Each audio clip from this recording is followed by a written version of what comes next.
Hello, boys, girls, and families. Welcome to week 3 of phase 2. Ms. Gibaldi here again, ready to guide you through this week's writing assessment. All right, so remember, assessments are kind of a big deal. We've been working on these assignments to help prepare us for the assessments. We are going to start here at the Parent Materials Guide, and I'm going to walk you through some of the steps you'll need to take for this assessment this week. We'll keep this video pretty short and sweet. It is kind of a continuation of what we did last week for reading. So here, I'm going to start with the Venn diagram that we created last week. All right. So here's my Venn diagram that I used to compare two characters from our story, Verdi. The two characters that I chose to compare were Verdi, and then a group of characters, the Old Greens. Remember, part of understanding characters is identifying their traits, feelings, and motivations. So last week, we took some time to do that. We found some traits of Verdi's. We discovered that Verdi was energetic and outgoing. That was his personality through the remainder of the story. The Old Greens, on the other hand, were lazy and boring. They also had several different feelings through the story. For example, when Verdi was trying new tricks, he felt really excited about it. But at that same time, when Verdi was trying the new tricks, the Old Greens were feeling worried for him. Then we looked at some motivations. Verdi's motivation through the story was to remain true to himself as he grew up. The Old Greens' motivation was to stick to a slow and safe lifestyle. So those were their differences that we found. We also found some similarities. They went from yellow to green, they used to be active, and Verdi and the Old Greens were both observant. Okay, so all of you should have completed your own Venn diagram on a book that you read last week.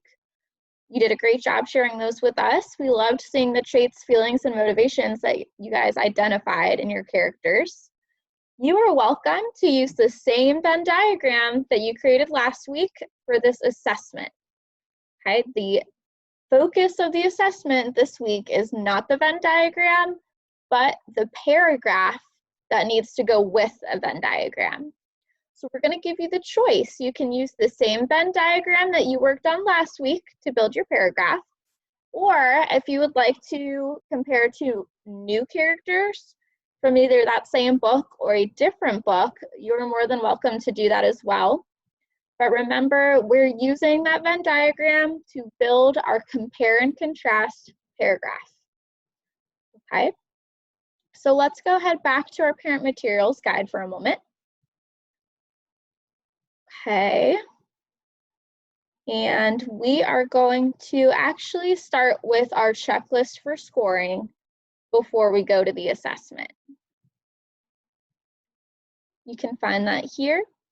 The reason I say we're going to start with that is so that we can kind of get an idea in our brain what our paragraph needs to include before we write it. Okay, you can see we highlighted the checklist for this particular assessment in green. It's the compare and contrast character feelings assessment.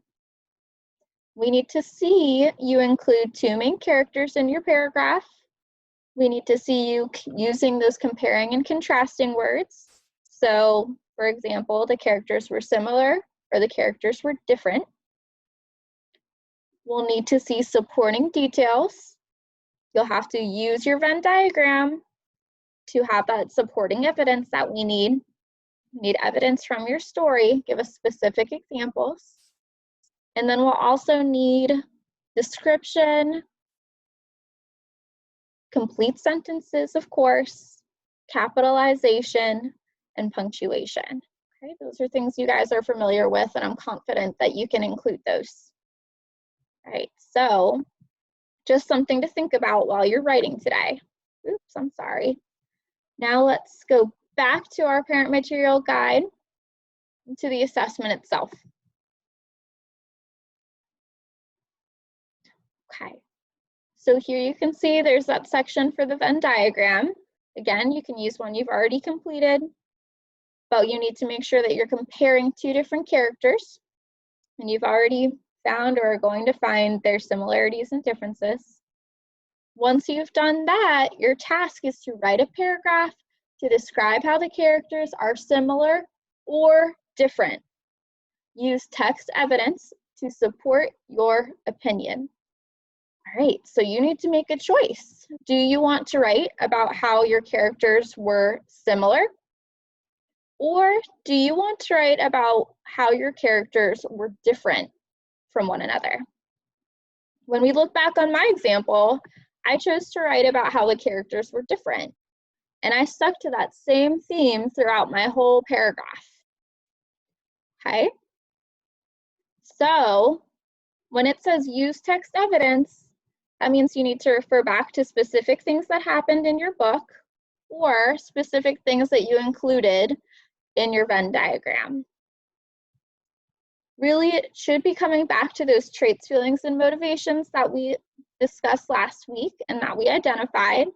You can see I use those specific examples in my writing as well. Okay, so let's take a look at how I actually linked my paragraph directly to that Venn diagram one more time so that you're ready to try it on your own. Verdi is different from the older green snakes for several reasons. Okay. When you begin your writing, your first sentence should state whether you're talking about the similarities of your characters or the differences. Okay, I chose to write about how they're different, so that's why I opened my paragraph with that statement. I want my reader to know I chose to write about their differences. Verdi can be described as having an energetic personality, while the greens were lazy and boring. Okay, so let's go back up to that Venn diagram. I stated Verdi's traits, and then I stated the old green's traits. I compare them in that paragraph. We see this difference in the text as Verdi fearlessly tries new tricks. The greens preferred to stay put and watch from afar. Okay, so that right there is me using evidence from the story. I'm referring back to a specific moment of the story and how we saw how different Verdi and the greens were in that moment. That's me using my evidence to support my ideas on how they are different. Even as Verdi grows up, he is different than other greens because he remains brave enough to show the young yellows his figure eight. Okay, so again, coming back to that idea that I'm writing about how those characters are different, and then using some evidence in a moment from the story to support it. Okay, and we included that here as well in their motivations, right? We know that in that example where Verdi is showing the yellows his figure eight, he's staying true to himself, whereas the greens are motivated to be slow and safe and didn't want any part in that. Okay, so let's go back to our checklist. This is something that you should do after you write as well. Look at that checklist before and after. Make sure you have a good amount of these checked off. If there's something you've missed, you can always go back and add it in. And then go ahead and post or share that with your teacher so that we may go ahead and grade that for you. All right, if you have any questions on this, you're always welcome to give any of us an email. And you're also welcome to review notes from last week. You can see here I included some of our character notes from last week if you want to refer back to them. Those are on our traits, feelings, and motivations. You can refer back to my video from last week. That's the specific part 3 that shows me filling out the Venn diagram and writing the paragraph as I go. And you can also look back at my specific example here with my Venn diagram and my paragraph, if that helps you to see both of them put together. Just remember, the Venn diagram and the paragraph are supposed to look pretty similar. Your writing is based on what you found while you created the Venn diagram. All right, boys and girls, that's about all for now. Thank you for joining. And again, just let us know if you have any questions. Thanks. Bye.